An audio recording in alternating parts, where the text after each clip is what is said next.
Halo teman-teman semuanya, bertemu lagi di video tutorial kali ini.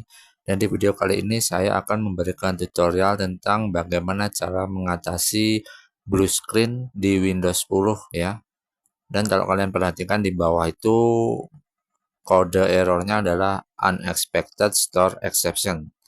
Nah, ini komputer saya sudah saya fix ya atau sudah saya perbaiki. Sebelumnya komputer saya mengalami Windows blue screen-nya itu jadi tidak bisa nyala ya. Jadi ini video yang sudah saya bikin setelah permasalahan itu sudah saya atasi. Nah, cara mengatasi blue screen ini sebenarnya sangat mudah ya. Kalian tidak perlu panik, tenang aja. Cara pertama itu kalian cukup restart. Restart PC kalian dan jika bisa nyala kembali, bisa booting normal, masuk ke Windows dan bekerja seperti biasa, ya bagus. Mungkin saja itu dari kesalahan sistem di Windows ya, korup atau sistemnya bertabrakan atau mungkin penuh cacanya dan atau hal-hal lainnya ya. Nah, faktor kedua yang sering dialami oleh teman-teman saya dan termasuk saya sendiri, blue screen yang unexpected start exception ini permasalahannya adalah pada hard disk atau yang seperti kita kenal HDD atau kalau kalian pakai SSD ya, dan juga kabel SATA-nya. Permasalahannya adalah HDD atau SSD-nya itu kotor ya teman-teman. Jadi kalian harus bongkar CPU kalian dulu lalu dibersihkan. Tenang aja, saya bakal kasih tutorial bagaimana cara membersihkannya HDD dan juga SSD-nya itu termasuk kabel SATA-nya. Teman-teman, caranya kalian lepas dulu ya CPU kalian, casingnya termasuk kabel-kabel yang berada di belakang CPU ya, seperti kabel power, USB, MOS, dan VGA juga HDMI kalian lepas. Nah, kalau udah dilepas kalian buka casingnya. Jadi ini sudah saya buka ya, ini di komputer saya. Lalu yang perlu kalian perhatikan adalah di bagian HDD atau hard disk. Atau kalau kalian ada yang pakai SSD ya sama aja ya, ini kalau SATA. Ini punya saya pakai SATA ya teman-teman. SATA itu ini kabel merah ini. Nah, ini yang perlu kita lakukan adalah mencopot dua kabel ini ya. Ini kabel SATA dan ini kabel power harddisknya ini.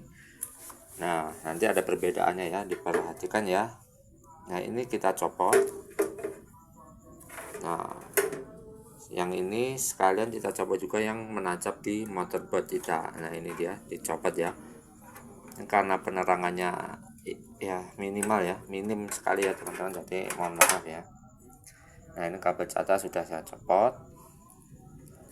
Nah, selanjutnya kita copot kabel power. Nah, kabel power juga sudah copot ya. Oke, untuk kabel powernya kita sendirikan. Nah, langkah selanjutnya yang harus dilakukan adalah kita bersihkan ini kayak kuningan emas ini ya, tembaga ini dua ini. Saran saya pakai karet penghapus ya teman-teman ya. Bisa kalian bersihkan di dua panel ini, atau kalaupun benar-benar kepaksa nggak ada, kalian bisa pakai kain yang bersih ya. Ingat, kain jangan pakai kapas atau kapuk, karena pengalaman saya kalau pakai kapas itu kadang seratnya itu masih menempel di tembaga itu dan aliran listriknya jadi kurang bagus ya, kurang optimal. Nah, ini videonya akan saya skip, saya akan bersihkan nih dua panel ini ya. Oke, ini sudah saya bersihkan ya teman-teman. Jadi saya bersihkan tadi cukup pakai kain tadi karena saya cari karet penghapus nggak ketemu-ketemu. Dan yang perlu kalian garis bawahi ya, kalau pakai karet penghapus itu kan biasanya ada sisa penghapusnya ya. Itu jangan sampai masuk ke dalam disk atau masih berada menempel di sini. Bersihkan ya, jangan sampai ada sisanya karena akan menghalangi aliran listrik dan datanya. Nah, langkah selanjutnya adalah kita pasang kembali ya kabel ini SATA dan juga kabel powernya, ini kita pasang kembali ke hard disk dan juga motherboard.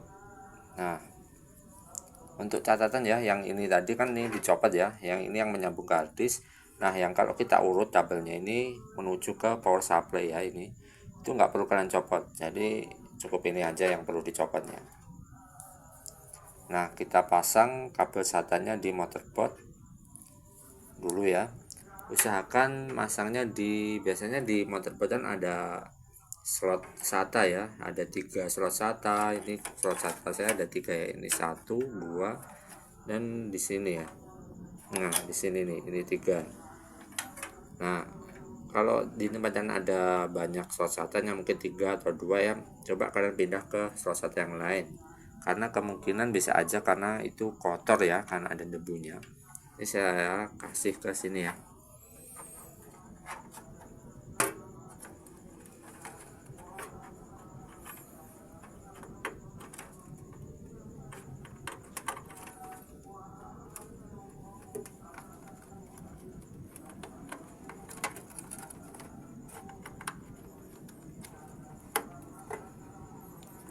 Ini sudah terpasang. Nah, yang kabel SATA ini menuju ke harddisk juga kita pasang. Kabel SATA dan juga kabel powernya sudah terpasang ya. Jadi ini tinggal kita rapikan di dalam CPU kembali, lalu kita coba nyalakan komputernya. Dan jadi ini CPU-nya sudah saya pasang sedemikian rupa ya, dan kabel-kabelnya power, HDMI, USB dan masnya juga sudah saya pasang. Kita coba nyalakan ya, apakah berhasil.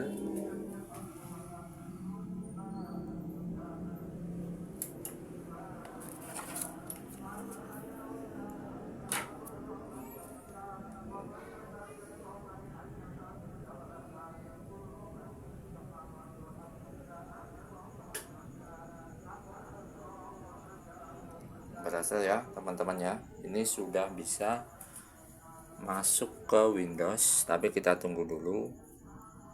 Oke, berhasil ya. Ini setelah saya bersihkan harddisk dan tabel catanya juga ya, sesuai yang tadi ya saya tutorialkan.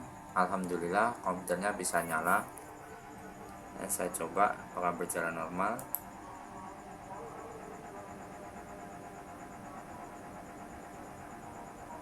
Ya, berjalan normal ya, ini pointernya bisa jalan, saya bisa buka program juga ini.